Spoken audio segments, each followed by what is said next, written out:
Muito boa noite e bem-vindo aos 40 anos de Independência Nacional. Hoje temos o prazer de conversar com o Dr. Mário Machungo, um dos únicos homens formados já quando da Independência Nacional e que destacou-se na vida política no governo de transição a ocupar a pasta de Ministro da Coordenação Econômica. Desde então passou por vários ministérios até chegar ao cargo de Primeiro-Ministro, isto de 1986 a 1994. Bem-vindo, Dr. Mário Machungo. Boa noite, obrigado. Após a assinatura dos acordos de Lusaka em 1974, que conduziram à independência nacional já em 1975, houve distúrbios que fragilizaram a economia nacional. E nessa altura assumia a pasta de Ministro da Coordenação Econômica. Dr. Mário Machungo, conta-nos como foi esse processo de transição e como é que ultrapassaram as dificuldades existentes no momento. Bom, primeiro, quero só corrigir um bocadinho a sua observação. Formada quando da independência nacional, infelizmente Moçambique não tinha moçambicanos negros formados quando foi da independência nacional. Eu sou dos poucos que se formaram antes da independência nacional. Formou-se em 1969 em Lisboa. Em Lisboa, exatamente. Em economia, licenciado em economia. Sim. De modo que não sou daqueles que se formaram depois da independência nacional.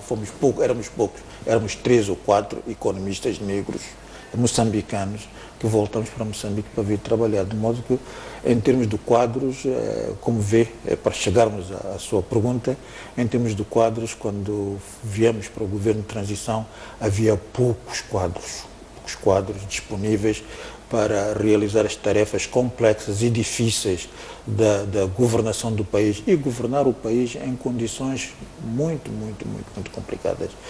Como sabe, quando o governo de transição tomou posse a 20 de setembro, foi depois dos grandes acontecimentos de 7 de setembro. Como sabe, 7 de setembro foi uma ação de levantamentos, sobretudo aqui na cidade de Lourenço Marques, então Lourenço Marques, da minoria branca, que se rebelou recusando que Moçambique, que a implementação dos acordos de Lusaka para Moçambique não ser independente sobre a direção da Frelimo.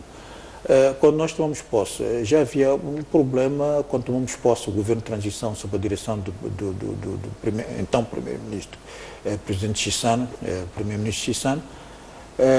A situação era difícil.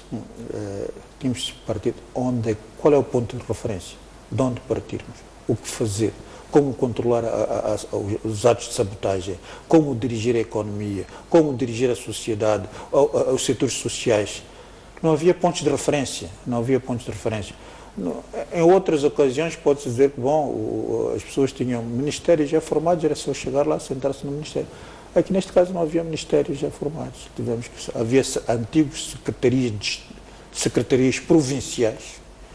Fomos sentar nas secretarias provinciais, havia a Secretaria Provincial da Agricultura, havia a Secretaria Provincial do Trabalho, havia a Secretaria Provincial de Economia e Finanças, onde havia funcionários públicos portugueses que nos iam transmitindo o que é que se passava nesse ambiente administrativo. E em que é que se refletia a sabotagem econômica neste momento da transição, do governo de transição? A sabotagem econômica tomou vários aspectos, sobretudo o aparelho produtivo. O aparelho produtivo foi seriamente afetado.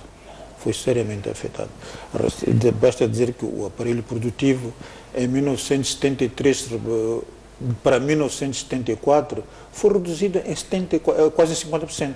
Foi em 50% da produção nacional. De 73 para 75, para 74, foi reduzida em cerca de 50%. Fábricas sabotadas como? Muitas vezes de uma forma brutal. Para impedir que as fábricas funcionassem, punha-se areia nos motores, deslocavam-se as máquinas de um sítio para o outro, destruíam-se as máquinas. E depois, o outro aspecto é que esse aparelho produtivo era dirigido não por moçambicanos, mas por estrangeiros que abandonaram. Como controlar isso tudo? Foi, primeiro, a nossa preocupação primordial foi impedir o processo de sabotagem, travar o processo de sabotagem. Foi a nossa primeira preocupação. E tendo esta experiência do governo de transição, quando se proclama a independência nacional, o que aspirava para Moçambique independente? Bom, o que nós aspirávamos para o Moçambique independente, aquilo foi a orientação básica, contida no discurso que foi lido pelo presidente Chissano, então primeiro-ministro Chissano, nos microfones, quando foi da tomada de posse. Construir um Moçambique novo, um Moçambique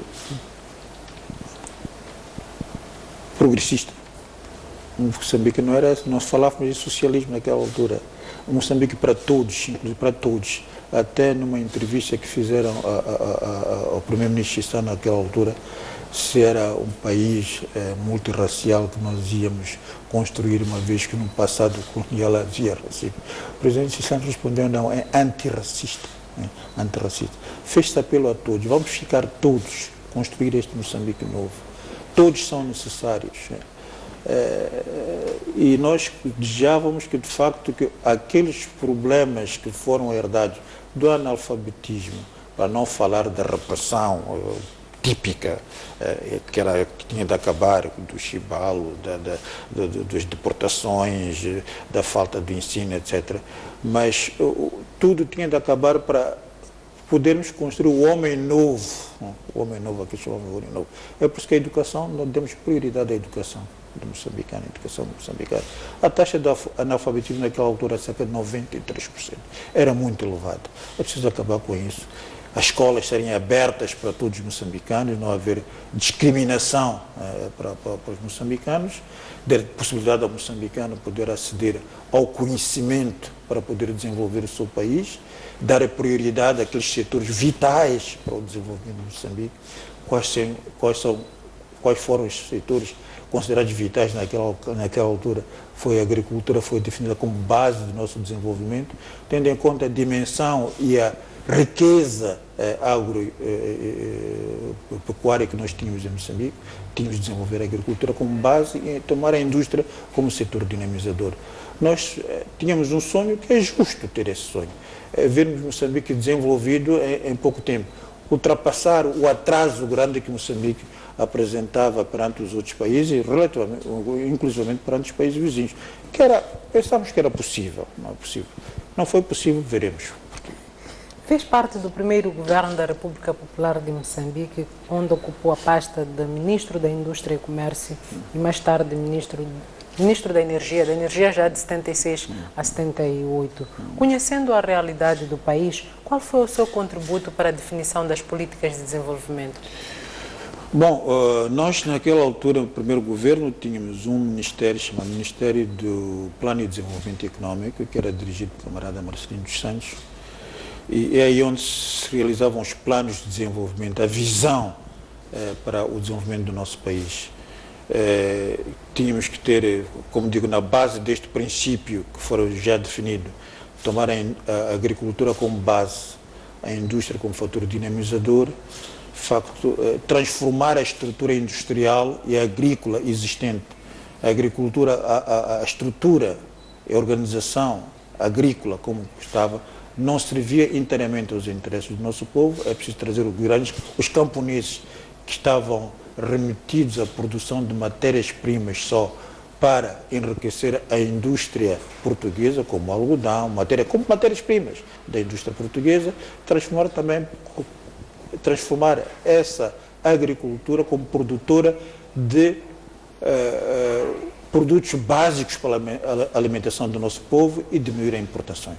Quanto à indústria, a transformação, ampliar a indústria para poder transformar as matérias-primas existentes para satisfazer também as necessidades básicas do nosso povo e também promover as exportações. E como é que foi organizar o aparelho produtivo num contexto de poucos quadros formados e grandes necessidades básicas da população para satisfazer? Bom, se não tivesse havido sabotagem econômica, dizíamos que o Estado estava disponível naquela altura para apoiar a indústria, quer toda a indústria e toda a agricultura, quer fosse de propriedade de estrangeiro como propriedade nacional.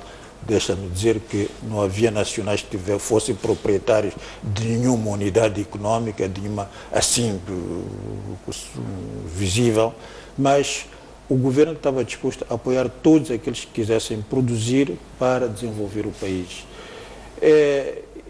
Mas como houve sabotagem econômica, era preciso impedir, de facto, a progressão do desemprego e a degradação da produção. Não havia quadros. Como fazer isso? Então, fomos buscar uma solução que foi, olha, vamos juntar unidades, as várias unidades de produção por afinidades, eles chamaram todos os quadros, até houve quadros que estavam ainda a estudar em Portugal, que voltaram e foram envolvidos imediatamente no setor produtivo, na produção. Alguns estavam ainda nas escolas, foram chamados para trabalhar também para o reforço da atividade produtiva e racionalizar um bocadinho as unidades produtivas, chamadas unidades de produção. Havia unidades das metalomecânicas, havia unidades das confecções, disto, daquilo, que é para podermos racionalizar a gestão. Não tínhamos quadros para dispersar a gestão, era preciso concentrar, não para dificultar, mas para aproveitar melhor os quadros para gerir melhor o aparelho produtivo. E qual foi a essência do sucesso da mobilização desses quadros? A mobilização foi... nós, a Frelimo, naquela altura, tinha uma grande capacidade de mobilização. Os trabalhadores, os moçambicanos, confiavam de que, de facto, que tinha chegado o momento para todos darem o melhor de si para poder superar as dificuldades que tinham.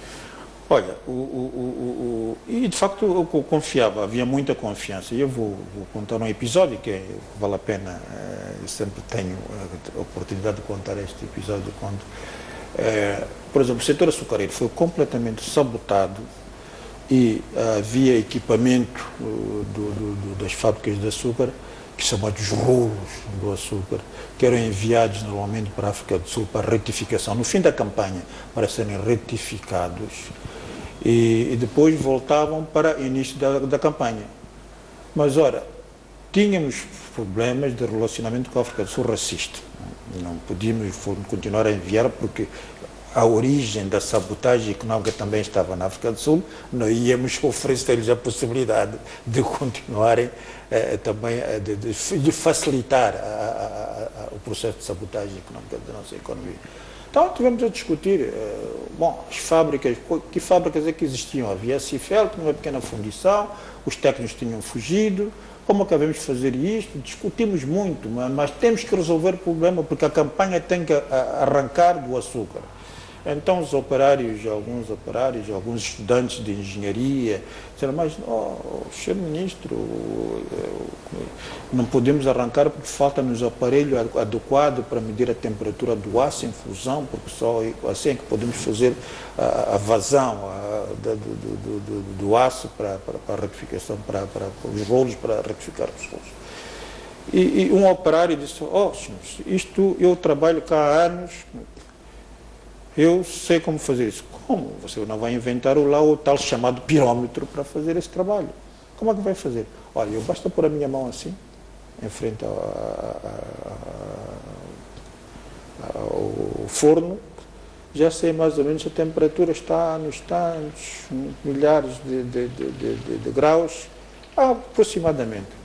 Nós tivemos que acreditar, sim senhor, aí boa vontade, acreditamos. E assim se fez, vazou-se o aço, fizeram-se os rolos, arrancamos com a campanha. As pessoas estavam mobilizadas, acreditavam. No trabalho voluntário, por exemplo, aos fins de semana, as pessoas entregavam-se aos fins de semana para realizar o trabalho voluntário nas fábricas, na agricultura, na limpeza das cidades. Não discutiam sequer se iam receber alguma coisa, era trabalho voluntário para ajudar a resolver os problemas básicos do nosso país. Foi um espetáculo de facto bonito de ver, porque partia dos próprios dirigentes que davam o primeiro exemplo, o próprio Presidente Samora. O Presidente Samora era um grande voluntário, oferecia-se como voluntário para o trabalho voluntário. Veja a ceifa do arroz no Choco, ele estava lá em primeiro lugar para dar o exemplo. Havia um contexto onde unia os moçambicanos para todos entregarem-se a uma mesma causa, que era construir um Moçambique independente. O que é que pode ser feito hoje para que os moçambicanos tenham o mesmo espírito, tendo em conta um contexto diferente? Bom, o contexto naquela altura foi, nós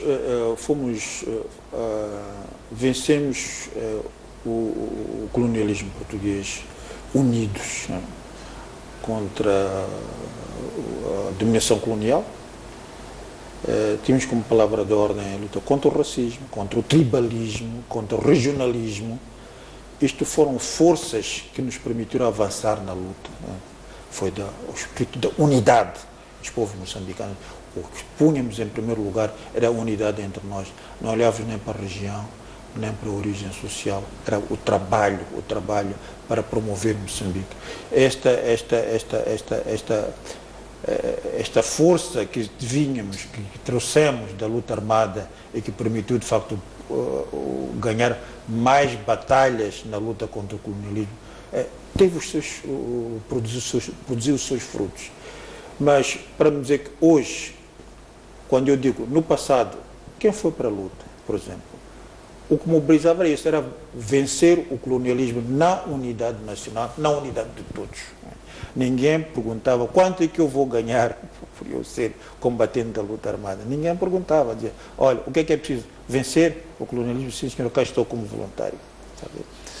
E hoje não, hoje o paradigma é outro.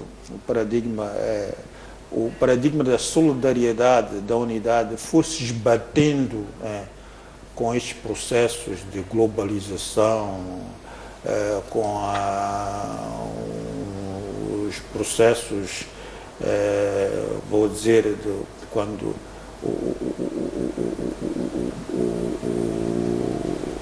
espírito, ou por outra, os programas, os países socialistas que foram os que melhor desenvolveram o espírito de solidariedade, de ajuda, foram morrendo, prevaleceu mais o espírito individualista, de cada um por si. Tem luta da valorização individual, não do coletivo. Isto hoje é difícil realmente lutarmos contra isso. O processo de globalização construiu este paradigma, que é um paradigma universal, que é dominante hoje em dia. Recuando no tempo, o Dr. Machungo advoga a ideia de que, perante a saída em massa dos comerciantes portugueses, a criação das lojas do povo foi uma solução necessária. Em que medida é que as lojas do povo resolveram os problemas que o país enfrentava na altura? Olha, as lojas do povo resolveram em parte. A gente pode fazer crítica, e o presidente Samora próprio fez crítica disso nas vésperas do 4º Congresso, quando fez o seu comício. Ele dizia, nós não podemos, as lojas, o Estado não pode estar a vender agulhas, a vender linhas, não sei quantos, porque isto não é tarefa, vamos privatizar. Resolveram um problema porque quando nós, em 74, não havia uma loja ou um sítio onde o povo fosse capaz de comprar seja o que fosse. Era preciso, de facto, o Estado estar lá com as chamadas lojas do povo para comprar algumas coisas. Claro, nesse processo, o Estado não tinha capacidade, de facto, para desenvolver um comércio a retalho. A retalho não era tarefa do Estado. E viu-se, de facto, abandonou-se e pensou-se que era preciso, chegar no momento de confiar essa tarefa a alguns privados para realizar o comércio a retalho. Paralelamente também, tendo em conta aquilo que eram as diretivas do 3º Congresso da Frelimo, avançou-se com a política de coletivização dos campos que pretendia evitar o desenvolvimento rural e também o plano perspectivo indicativo. Que resultados é que trouxeram? Bom, o 3º Congresso da Frelimo, como sabe, criou o Partido Marxista-Leninista e definiu, de facto, que o processo de desenvolvimento do nosso país é seguir o processo de desenvolvimento socialista.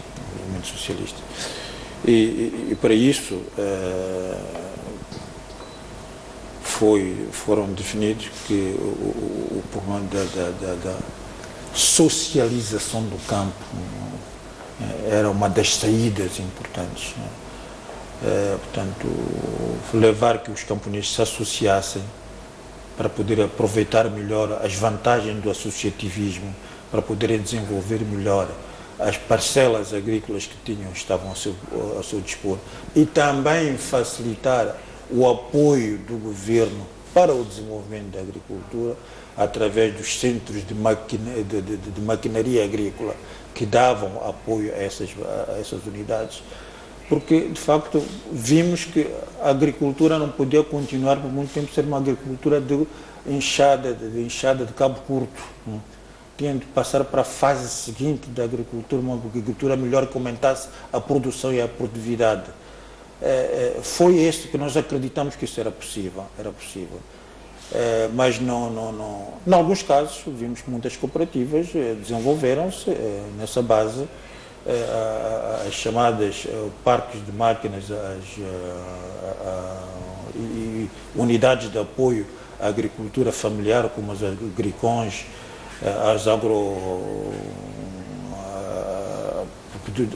as empresas de maquinaria agrícola que davam apoio ao setor familiar, desempenharam de certo modo um papel que dinamizou, que apoiou e dinamizou. Mas isto tudo depois faltou alguma coisa e foi introduzida uma coisa impeditiva para o fazer.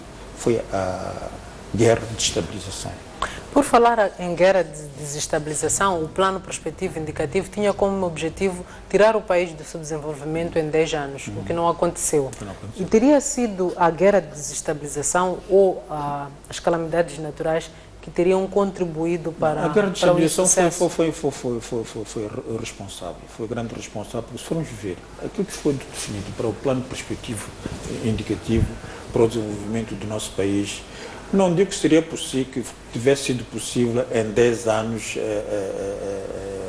completar a socialização do campo, não era possível, ou industrializar completamente o país, mas havia passos muito importantes que tinham sido dados. Ora, esses cerca de 100 mil moçambicanos que foram enviados para a RDA, para se treinarem em unidades fabris da Alemanha, para voltarem, era para desenvolver o setor industrial de Moçambique. Já tínhamos desenhado, já tínhamos apoio consistente dos países socialistas para desenvolver certas indústrias, nomeadamente a indústria têxtil. Tínhamos o centro de Mucuba. O Mucuba foi definido como o Centro Nacional do Desenvolvimento da Indústria Têxtil, tomando as matérias-primas que nós produzimos, que é o algodão, para o desenvolvimento dessa indústria têxtil. E já estavam, as máquinas já cá estavam, mas não foi, imagina, as máquinas estavam no porto, não foi possível transportá-las do porto para o centro de produção por causa da guerra. A guerra afetou, a estratégia da guerra foi, primeiro, cortar a espinha dorsal da nossa estratégia de desenvolvimento, que eram as vias de comunicação, nomeadamente estradas e caminhos de ferro, para impedir a comunicação e a distribuição dos meios de produção e das matérias-primas, intimidar as pessoas e liquidar as pessoas, intimidar e liquidar as pessoas, impedir que as pessoas fizessem, e impedir também que se fizesse aquilo que era importante para o desenvolvimento, que é a formação do homem, sei quantas escolas é que não foram destruídas durante a guerra de desestabilização. Nos meios rurais, por exemplo, mais de 300 mil alunos que já tinham acesso a escolas primárias no campo. Esses alunos deixaram de ter acesso ao ensino primário. Os professores tinham passado 10 mil professores, com o nosso esforço, para 20 mil professores, foram todos dispersos e impedidos de exercer a sua função, a sua função de ensinar e transmitir o conhecimento para o desenvolvimento do nosso país. E podemos dizer que, de facto, o aspecto da guerra foi para impedir este processo.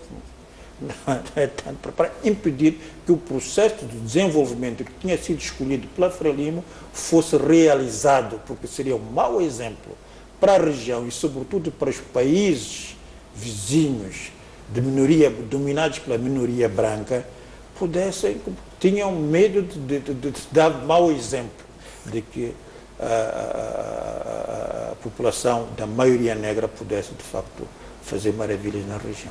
Para além da guerra, que outros fatores é que contribuíram para o insucesso do PPI? É claro, bom, tivemos as calamidades naturais, são fenómenos que existem, então soubemos enfrentar essas calamidades como a seca, e cheias, soubemos mobilizar e enfrentar essas adversidades, mas sobretudo eu dou uma responsabilidade, de facto a guerra de desestabilização destruiu não sei quantos bilhões de dólares, há quem estime que foram quase 15 bilhões de dólares, que correspondem a cerca de 100 anos das exportações que se faziam na região, que nós fazíamos naquela altura para o mundo, e não sei quantos, mais de 20 ou 30 anos de receitas, que são responsabilizados exatamente pela guerra de estabilização. Muito obrigado, Dr. Machungo. Vamos agora observar um breve intervalo. Caro telespectador, não saia daí que nós voltamos dentro de instantes.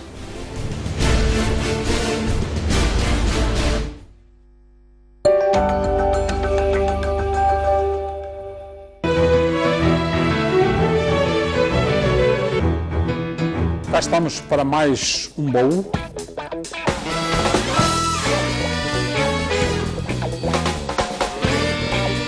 O meu espaço para o boxe era o Majangalé. No grupo de trabalho era a cumplicidade que havia. A escola é que nos leva para os clubes. Ser tático. Nós tínhamos o conhecimento básico de sudanês. Eu vinha a jogar com orgulho patriótico. Sempre que voltamos derrotados, o balanço é sempre positivo. Fiz um grande jogo contra o Futebol Clube de Porto à noite e eu não conseguia gritar o golo, não consegui gritar o golo. E agora temos os nossos compatriotas de volta.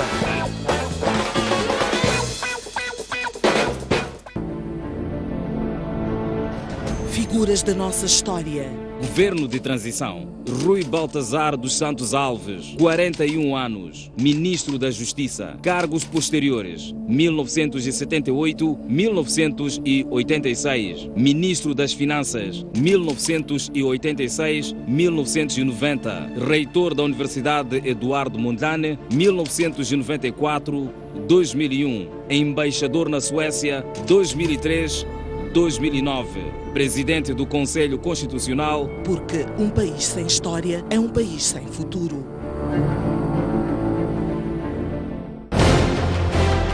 Um país sem história é um país sem futuro.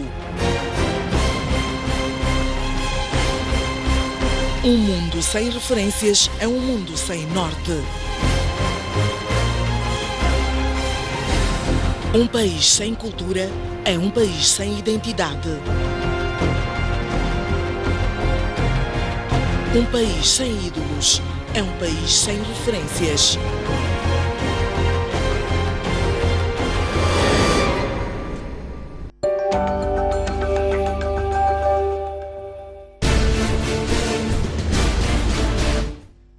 Muito boa noite e bem-vindo à segunda parte de 40 anos da independência nacional, num dia em que conversamos com o Dr. Mário Machungo. Dr. Mário Machungo disse numa entrevista à STV que o modelo de planificação centralizada funcionou com deficiências e que foi a prática que mostrou que o Estado não tinha base material para dirigir uma economia centralmente planificada, e recordou na primeira parte desta entrevista uma intervenção do presidente Samora Machel a reconhecer as fragilidades da gestão do Estado. E por essa razão o presidente Samora tomou a decisão de optar pela economia do mercado. Como é que foi este processo de transição da economia centralmente planificada para uma economia de mercado? Foi uma exigência ditada pelas circunstâncias. E como o presidente Samora reconheceu mais tarde, e nós levamos ao seu extremo máximo, a propriedade pública chegou até a loja para vender agulhas, o que não era possível fazer. E depois, com um cerco muito grande das grandes potências internacionais contra um país que pretendia instalar um modelo estranho na zona, que é o modelo de desenvolvimento socialista, foi facto, as baterias foram lançadas contra este país, e se eles quisessem lançar um modelo que era estranho à região, e era uma ameaça à região. O presidente Samora apercebeu-se disso muito cedo e no quarto congresso de facto mudou. Ele disse, olha, as pequenas coisas têm de ser privatizadas. Ele não acabou com o modelo do plano, não acabou com o plano, com a necessidade do plano. Ele disse, não podemos planificar tudo, até as coisas mais pequenas. Ele disse, vamos deixar muita coisa à iniciativa privada, porque a iniciativa privada pode desempenhar um papel no desenvolvimento do nosso país. Foi uma decisão importantíssima para o nosso país.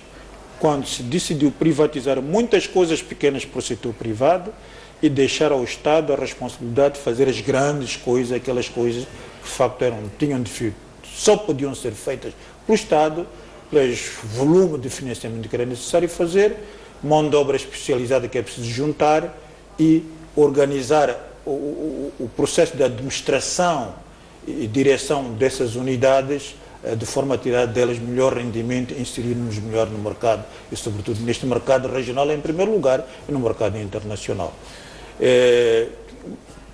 Eu chamo a atenção para isto porque não foi o plano que foi ameaçado. O que disse o presidente Samora é que a economia centralmente planificada não funciona. Esse facto não funcionou. E foi por essa razão que, na altura era ministro do plano, de 80 a 86, foi por essa razão que num dos encontros com um representante do FMI que vinha a passar esta mensagem de que é preciso liberalizar todos os preços, tiveram a decisão de dizer que não é preciso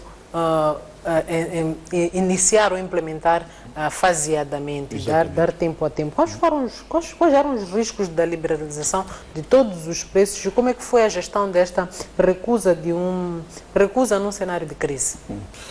Num cenário de crise, recusa que íamos cair num outro extremo, quer dizer, sair de uma situação de preços administrados totalmente, que sobretudo incluíam preços de produtos essenciais para abastecimento do povo.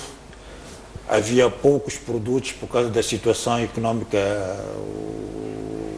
nacional, havia poucos produtos, lembram-se, alguns que já têm alguma idade, dos filas que nós fazíamos, que as pessoas faziam para comprar os produtos essenciais, mas sabiam se encontravam aquele preço. Nós dissemos não, vamos liberalizar os preços mais gradualmente, porque se nós não liberalizarmos gradualmente, vamos cair num caos completo. Ora, nós demos exemplo, e eu na conversa que tive com o diretor-geral do FMI, Camo de Sousa aqui em Maputo, e eu disse-lhes, olha, foi no meu gabinete, que nós vamos liberalizar os preços, mas não vamos fazer uma liberalização total dos preços, porque o que vocês fizeram na Zâmbia levou ao levantamento completo, porque o preço do milho e da farinha de milho subiu extraordinariamente de um dia para o outro, e as pessoas revoltaram-se nas ruas. Nós não queremos isso. Vamos liberalizar aquilo que for necessário e vamos controlando, mesmo a taxa de câmbio, fomos liberalizando a taxa de câmbio gradualmente até estabilizarmos a situação. Foi isso. Eu lembro-me perfeitamente o que se passou.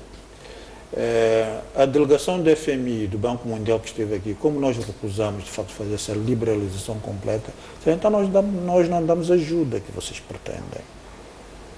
E na altura eu era ministro do plano, eu disse, não dão ajuda, não dão ajuda, nós vamos fazer o nosso plano conforme os meios que nós temos. Eu nem tinha consultado o presidente Samora na altura. Então vamos embora. Eu disse, também vamos embora.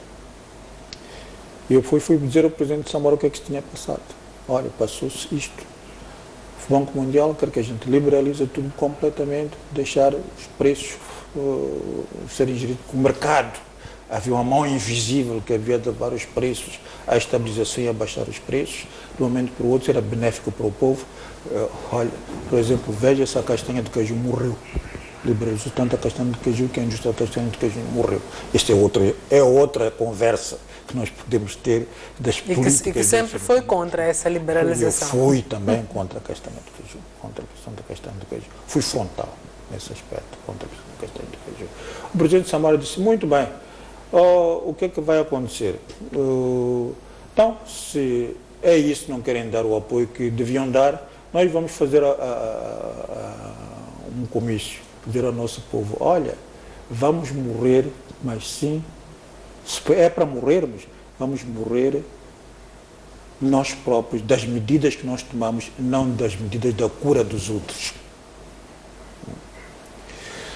O que é certo é que o bom senso prevaleceu da parte das organizações internacionais, sobretudo do FMI. Passado pouco tempo vieram dizer, então, mostrem lá o vosso plano de recuperação económica, o pré. Então vamos seguir o vosso pré. E passado 3 décadas de implementação do pré, nessa altura já era primeiro-ministro, como é que analisa o processo de adoção e implementação deste programa de reabilitação econômica? Também o programa de reabilitação econômica teve objetivos muito importantes, a recuperação da produção, restituir os níveis de receitas da população que estava muito necessitada. Havia muita pobreza causada não só pelas calamidades como também pela guerra, e muita destruição. Tínhamos de recuperar as exportações para recuperar a nossa balança de pagamentos, etc. Mas tivemos que nos socorrer também das organizações internacionais. Foi quando acabamos por entrar para a altura já tínhamos entrado para o FMI, tivemos que nos socorrer dos empréstimos internacionais, da ajuda internacional que nos fez alguns empréstimos sob certas condições, não muitas vezes para afetar aos setores definidos pelo pré, mas para os setores que achavam que deviam ser financiados e apoiados por eles. Mas, enfim, houve uma certa receptividade para alguns países, para o nosso pré, para outros não, mas fomos capazes de mobilizar alguns recursos, meios financeiros, para sustentar as necessidades do nosso desenvolvimento. Basta dizer que a certa altura, nos finais ou meados de 90, a nossa dívida externa já ia aos 5 bilhões de dólares, que era já insustentável. E tínhamos que encontrar maneira, tínhamos que importar combustíveis. Olha, o outro fator que nos dificultou muito o crescimento foi a subida dos preços do combustível repentino. Passou de 26, se não me engano, 26 dólares a tonelada de crudo para 270 quase dólares a tonelada de crudo, o que de facto constituía uma responsabilidade. 273, sim, 282, o que dificultou muito, de facto, o financiamento da economia. O crudo já representava nos nossos custos absorvia quase todas as nossas exportações, o que nos levou, de facto, a irmos para países amigos a pedir emprestado, a pedir que nos fornecessem crudo por empréstimo. Fomos a vários países, fomos à Argélia, fomos à Nigéria, fomos a outros países. Em alguns conseguimos, nós não conseguimos, porque a situação era grave. Só as nossas exportações eram incapazes de pagar as nossas necessidades do crudo. E sem isso a economia também não andaria. Uma das estratégias para evitar o surgimento da classe empresarial foi a criação de instituições que pudessem apoiar financeiramente as pequenas e médias empresas. Questionava, resultou? Pode começar. Não, resultou em alguns casos. Nós criamos, por exemplo, o IDIL, a HPI, que continuou, teve uma boa gestão e até hoje é uma instituição que existe e que serve de facto para apoiar as iniciativas empresariais de moçambicanos. O IDIL era uma indústria de desenvolvimento de indústria local, que ajudou muitos empresários a criar pequenas unidades, por exemplo, na área da criação de produção de ovos e na área agroalimentar, nas pequenas oficinas, etc. Isto resultou, mas não teve o desenvolvimento necessário porque que a gente desejava, porque chegou a uma certa altura também os recursos financeiros para o fazer não eram suficientes, não precisava de recursos financeiros suficientes e abundantes para criar um empresariado moçambicano do nada, Alguns vieram das pequenas, da indústria estatal. Sim, senhor, alguns cresceram a partir da indústria estatal. Aprenderam a gestão na indústria estatal. E nessa altura não existia muito rigor na atribuição do crédito, exatamente para proteger o... Não havia rigor na atribuição do crédito. Houve, no caso de algumas unidades, que não houve rigor porque, enfim, não houve um bocadinho de falta de atenção da nossa parte. E o reembolso desse crédito foi quase nulo, e razões são variedíssimas, de variedíssima ordem para justificarmos isso.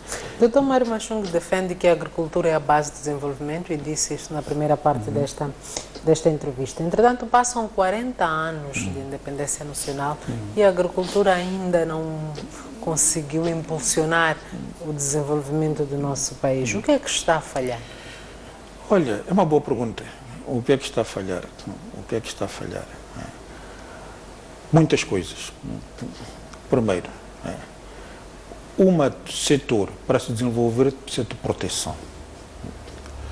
Nós, pertencendo à SADC, estando integrados no mercado mais vasto, e que tem uma integração econômica vasta, e que define como princípio a liberdade de movimento de capitais e do comércio. Quando permitimos isso também em todos os setores, é claro que a indústria, os setores nascentes têm dificuldade. Veja só, não vou falar em termos muito complicados. O que é que acontece, quem conhece Moçambique, no sul, de onde comemos a batata, a cebola e o tomate que se consumia aqui no sul do país? É do Choco? Era daqui do sul. Mas passamos a consumir da África do Sul. Porque é uma liberdade de entrada sem impostos, sem pagamento de impostos completamente. Estes processos de integração têm de ser precedidos, de facto, com um momento de defesa das indústrias nascentes. Eu penso que os nossos irmãos da Angola adotaram uma boa política de cautela. Dizer que sim, senhor, nós somos da SADC, mas o processo de liberalização, de liberdade de movimento de bens e de capitais tem de ser gradual, de modo a permitir o desenvolvimento primeiro da nossa indústria local. Neste caso seria da agricultura. A agricultura sul-africana é extremamente desenvolvida, muito competitiva, de modo que coloca os seus produtos aqui a preços imbatíveis e muito dificilmente a agricultura nacional pode, de fato, competir com a agricultura sul-africana. É isso que não permite o desenvolvimento da agricultura, de modo... Estou a citar só um exemplo, haverá outros fatores que determinaram o desenvolvimento da indústria. A agricultura tem de ser apoiada. Hoje, até os países mais desenvolvidos do mundo, os que defendem a liberalização, o princípio da liberalização econômica, Estados Unidos e Europa, a agricultura é subsidiada. Dr. Mário Machung defende a ideia de que com a privatização do Banco Popular de Desenvolvimento, a agricultura é que sofreu mais porque não houve mais apoio à agricultura. Qual é o apoio à agricultura do banco que dirige?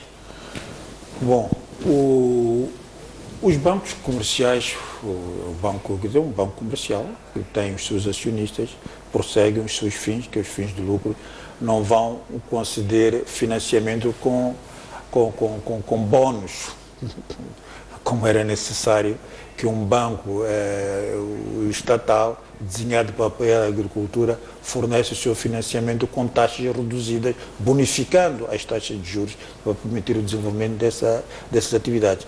Nós não temos, até hoje, salvo alguns projetos localizados, instituições que de facto vocacionadas para o desenvolvimento da agricultura. Eu tenho alguma experiência quando eu estava no Banco de Fomento Nacional, antes da independência. A administração portuguesa concedia financiamento à agricultura através do Banco de Fomento Nacional, concedendo financiamento à agricultura com taxas bonificadas através dos grêmios de lavoura, e fornecendo, que forneciam apoio aos agricultores que trabalhavam sob a observação dos grêmios de lavoura, e também este banco tinha um conjunto de engenheiros agrônomos, veterinários, e trabalhava com organizações para verificar se de facto os proponentes ao crédito estavam a funcionar de acordo com boas regras que permitissem o melhor aproveitamento dos financiamentos que foram concedidos. Não eram financiamentos de curto prazo, né? Eram financiamentos alguns de campanha, outros para infraestruturas fundiárias, etc. De modo que era toda uma cadeia de financiamento que permitisse o desenvolvimento da agricultura. Os bancos da agricultura desempenham esse papel. E, portanto, tem que ter fundos adequados que não fossem muito pesados para uma atividade de grande risco. E haver também instituições, e havia nesses países, instituições de cobertura do risco da agricultura. Os agricultores correm risco das intempéries, das cheias e tudo. Quem cobre o risco? Por exemplo, uma instituição financiou um projeto agrícola que depois veio uma grande cheia e levou tudo. Se não houver instituições que cobrem certos riscos, esse tipo de risco, por exemplo, nem o financiador, nem o beneficiário do financiamento saem bem nestas circunstâncias. De modo que a grande falha que nós fizemos foi não olharmos para o papel que o Banco Popular de Desenvolvimento desempenhava na face de apoio à agricultura e na sua presença permanente no campo. O apoio à agricultura feito pelas instituições financeiras significava o banco ir ao campo. Os técnicos iam ao campo. Iam ver, por exemplo, quando financiasse a pecuária, iam ver se o gado estava a crescer conforme o previsto. Se as cabeças de gado estavam a crescer de acordo com os cruzamentos previstos para crescimento, para obter a qualidade efetivo que se pretendia com aquele financiamento. Assim como na agricultura, se as sementes utilizadas estavam certas, estavam semeadas de acordo, etc, de modo que não é o banco comercial que vai fazer isso. Nós intervimos, o Banco do Milênio intervém mais na fase de comercialização, não tanto como na fase de apoio direto à agricultura. Dr. Mário Machungo, o país vive um contexto de descoberta de recursos naturais que gera uma expectativa muito grande aos moçambicanos de um desenvolvimento a curto prazo. Como é que esta exploração destes recursos do ponto de vista político, deve ser gerido entre as expectativas que esta exploração está a criar no povo moçambicano? É claro, criar expectativas quando nós próprios, descobrimos e isto vai trazer melhorias para o povo, mas não é para amanhã.